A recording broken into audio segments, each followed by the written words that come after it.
No vídeo de hoje eu vou relembrar com você do conteúdo mais importante que foi publicado no ano de 2025. Então, durante todo esse ano, vários vídeos aqui no canal foram publicados, vários assuntos, e eu separei o conteúdo mais importante de 2025 para relembrar com você, ou para caso você não tenha visto todos, ou caso não tenha visto nenhum também, talvez você é novo aqui no canal, nós vamos então conhecer esse conteúdo, eu vou falar sobre esses vídeos, vou fazer um breve, bem breve mesmo, resumo sobre esse conteúdo, e se despertar o seu interesse, você vai lá no vídeo depois e acessa ele. Mas antes de tudo, eu gostaria de te convidar para se inscrever no canal da Brasiltech e ativar o sino de notificações para receber os novos conteúdos. O ano de 2026 está chegando e nós vamos falar sobre muita coisa importante aqui do canal. Já tem algum conteúdo começando a ser preparado, tem muita coisa que ainda está por vir também.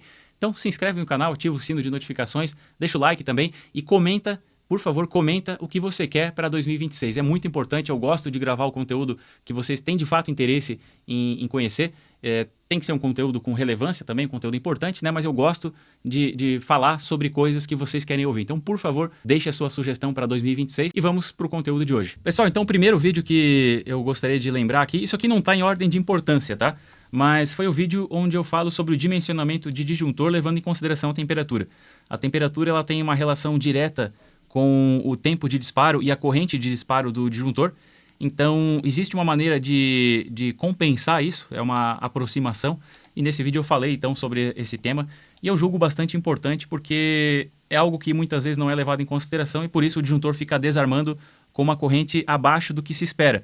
Mas muitas vezes é por conta de temperatura. Painel muito quente, painel com inversor dentro e com ventilação deficiente, ou o inversor soprando o ar quente no disjuntor, ou os disjuntores todos muito próximos, né, e com correntes mais altas, não tem problema colocar disjuntor de 10, 15 amperes, 16 amperes no caso, né, próximos, porque a corrente nunca vai ser muito alta. Agora, se você pegar disjuntor de 63 amperes e juntar vários um do lado do outro, o calor de um vai influenciar no outro e você precisa de uma dissipação muito eficiente nesses casos. Tem painéis que pegam sol também, uma série de situações em que você deve corrigir o dimensionamento do disjuntor baseado na corrente deles e aqui eu ensinei como fazer. Outro vídeo que eu julgo bastante importante, não só pela aplicação em si, mas pelo conhecimento que ele traz, que pode ser aplicado em outras situações, é sobre o booster para elevação e pressurização de água. Isso aqui é utilizado em loteamento, redes de companhia de água, de esgoto, né?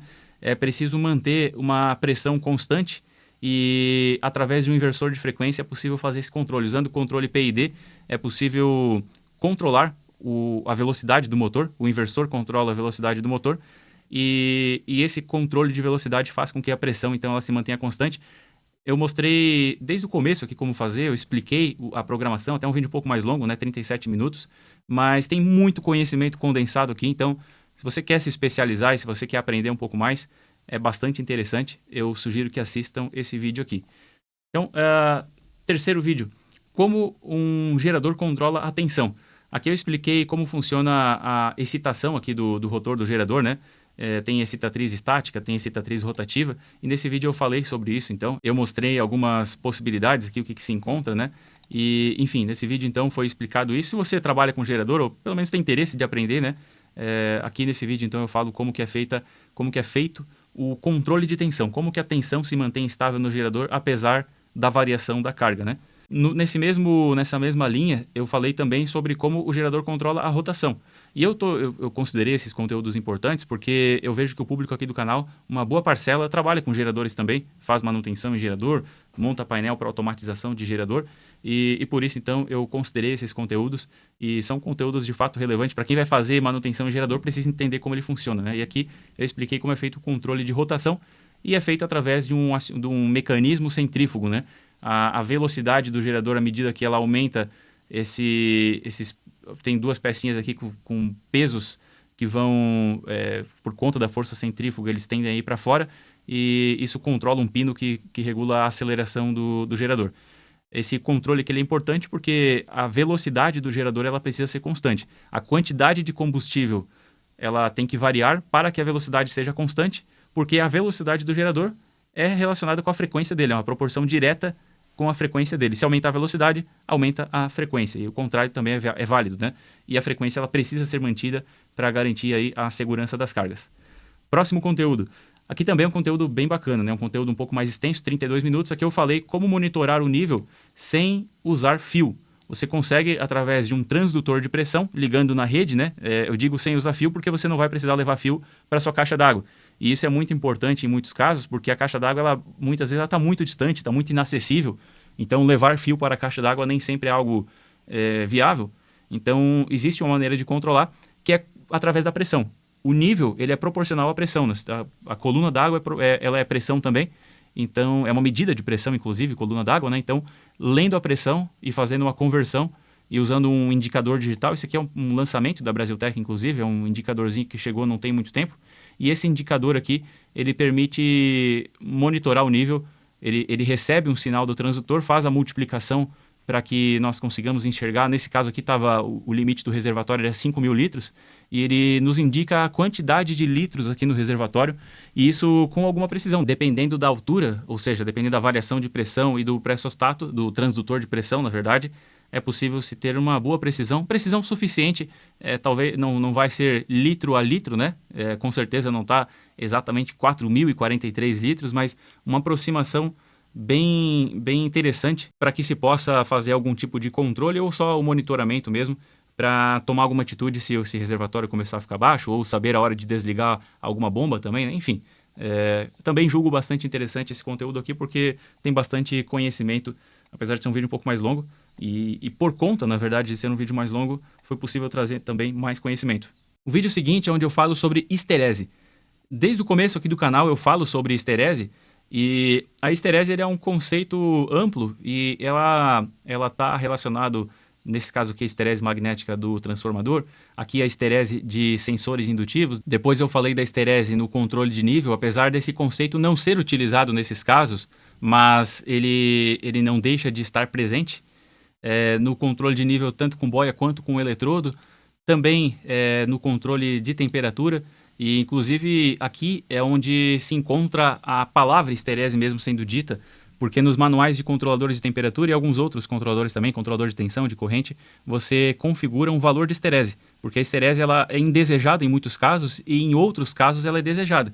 E essa histerese aqui é para poder criar uma faixa de valores e esse controlador não precisar ficar ligando e desligando a saída, porque isso não é interessante em muitos casos, né? Então, eu já tinha falado da histerese magnética aqui no canal especificamente, mas eu quis trazer o conceito histerese de uma forma mais ampla, porque é importante para configurar controladores, por exemplo, é importante saber da histerese no caso dos transformadores, mas é importante entender o conceito de histerese, porque isso vai ajudar, esse conceito ele é utilizado em vários tipos de controle, e é importante entender o que significa a histerese, porque é uma extensão do nosso vocabulário, né? E como nós pensamos utilizando o nosso vocabulário, né? Nós ficamos falando com nós mesmos na nossa cabeça, como nós utilizamos o nosso vocabulário para pensar. Se você tiver um vocabulário mais rico e tiver mais conceitos guardados aí com você, com certeza vai melhorar o seu raciocínio.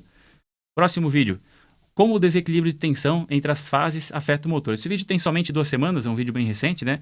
E eu falei como que esse desequilíbrio de tensão, como ele pode parecer inofensivo, mas ele é bastante crítico.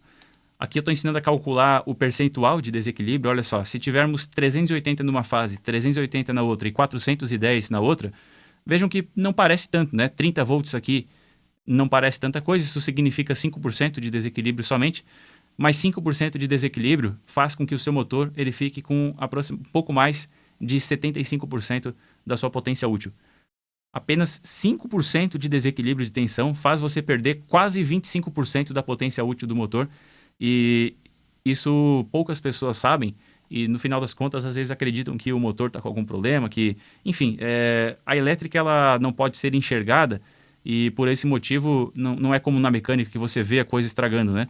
Então, muitas vezes se pensa que o motivo de algum defeito é quando na verdade é outro, né? Reparem que 5% de desequilíbrio, essa diferença de tensão talvez não ligaria o alerta na cabeça de ninguém, ou de poucas pessoas pelo menos, mas observando aqui esse gráfico de potência útil baseado nesse desequilíbrio de tensão, esse percentual de apenas 5% é bem crítico, né? Então, nesse vídeo eu falei sobre esse tema, eu acho que é bastante importante também.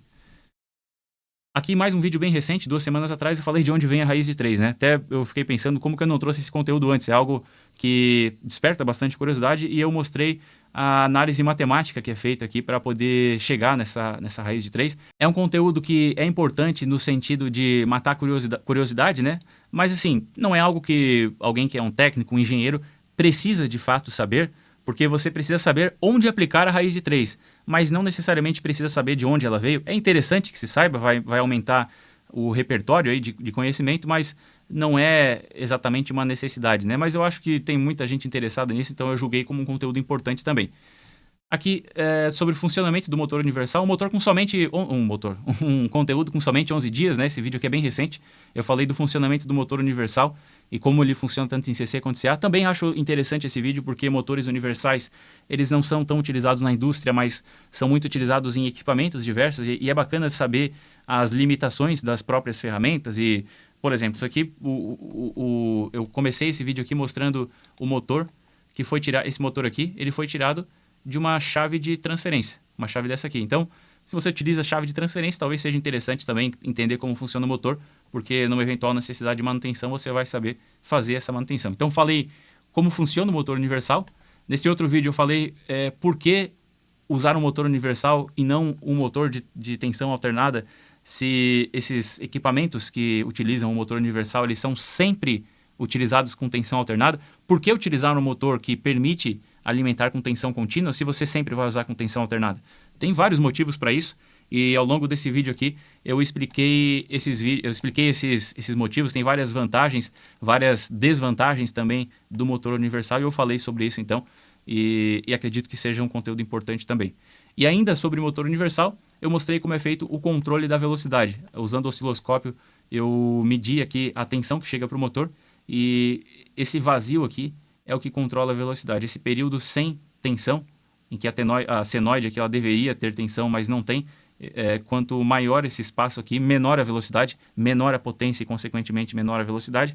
E quanto mais preenchida aqui essa senoide, maior a potência e maior também a velocidade. No motor universal, a velocidade ela é proporcional à potência, né? Considerando uma carga estável. E essa velocidade ela varia também de acordo com a carga. Se aumentar a carga, diminui a velocidade. Então, falei sobre isso e aqui fecha esse conteúdo sobre motor universal. Falei esse vídeo aqui somente 4 dias atrás, né? São 3 conteúdos, então, falando sobre motores universais. Agora, 4 fatos pouco conhecidos sobre as partidas diretas. São conceitos aqui que eu trouxe que são importantes e são pouco falados. Eu não quis trazer conteúdos bobinhos aqui, coisas que não vão servir para muita coisa. São conteúdos com alguma profundidade, apesar de, lógico, esse vídeo aqui é um vídeo falando sobre vários assuntos. Não consegui também aprofundar tanto sobre cada um deles, né? Mas são vídeos um pouco mais profundos do que você costuma encontrar falando sobre partidas diretas, né? Enfim, um desses fatos aqui é que o formato do rotor influencia na corrente de partida. Se você tem um rotor com a massa dele mais afastada do eixo, você tem uma partida mais longa e também tem uma estabilidade maior na rotação, né? Ele funciona como um volante de massa, né? Como se fosse um volante de embreagem no carro, né? Esse centro aqui mais afastado ele vai fazer isso. Nos motores onde o eixo ele é mais próximo do centro, você tem uma aceleração mais rápida e, portanto, a partida dura menos. Tem outros 3 fatos importantes nesse vídeo. Depois tem vídeo com mais 4 fatos importantes, então no total são 8. E o 8º aqui são consequências da queda de tensão. Tem uma série de consequências aqui da queda de tensão. Então, também conteúdo de qualidade e conteúdo importante. 8 coisas sobre as partidas estrela-triângulo. Então, na mesma linha desse outro vídeo das partidas diretas, tem também sobre partida estrela-triângulo. O ponto ideal da transição entre estrela-triângulo é com 90% da rotação, aproximadamente. Então, isso aqui muitas pessoas sabem, outras não também. Então, até falei também como que, sem saber a velocidade, como que se costuma estimar o tempo a ser ajustado no temporizador. E, por fim, esse vídeo aqui que eu já citei na retrospectiva também, onde eu falo da possibilidade de utilizar um simples diodo que custa centavos aí na proteção de circuitos que tenham bobina. No osciloscópio aqui é possível enxergar o surto que a bobina causa, olha só, 0 tensão, tensão da fonte, que é 12 volts, depois um surto causado pelo desligamento da bobina, que é de algumas vezes o valor da tensão da fonte. Isso aqui pode ser corrigido com um diodo, um simples diodo é capaz de fazer isso. Eu instalei esse diodo aqui e os próximos acionamentos, o surto aqui ele se limita à tensão residual aqui do diodo. Esse diodo é um diodo utilizado para tensões muito altas, mas você pode utilizar um diodinho simples aí. Esse aqui ele acaba deixando praticamente 12 volts aqui de surto, né? Mas se pegar um diodo simples em que a queda de tensão é 0,7, você tem um surto aqui que pouco se vai ver dele e com certeza vai ser inofensivo para o circuito. Então, simples diodo é capaz de fazer uma proteção bastante importante. Pessoal, tive que limitar a quantidade de vídeos aqui para que o vídeo de hoje não fique tão longo, né? Mas tem muitos outros assuntos importantes aí que podem, de repente, tirar alguma dúvida que você tem, que podem ajudar a melhorar algum procedimento que você já faz, melhorar a sua vida na elétrica, sua vivência na elétrica. Então, acesse o canal da Brasiltech. Se você gostou de algum desses vídeos ou quer conhecer outros também, acesse o canal da Brasiltech. Por favor, deixe seu like, deixe um comentário também falando o que você achou do conteúdo de 2025 e o que você espera para 2026. Muito obrigado por estar aqui comigo nesse ano de 2025. Foi muito importante para mim ter vocês aqui curtindo, comentando os vídeos. Isso me ajuda demais. Então, muito obrigado por estar aqui e espero que o ano de 2026 seja ainda melhor para todos nós. Um feliz 2026 para você, muita saúde, muito sucesso na sua vida profissional também. Espero que possamos estar juntos também nesse próximo ano.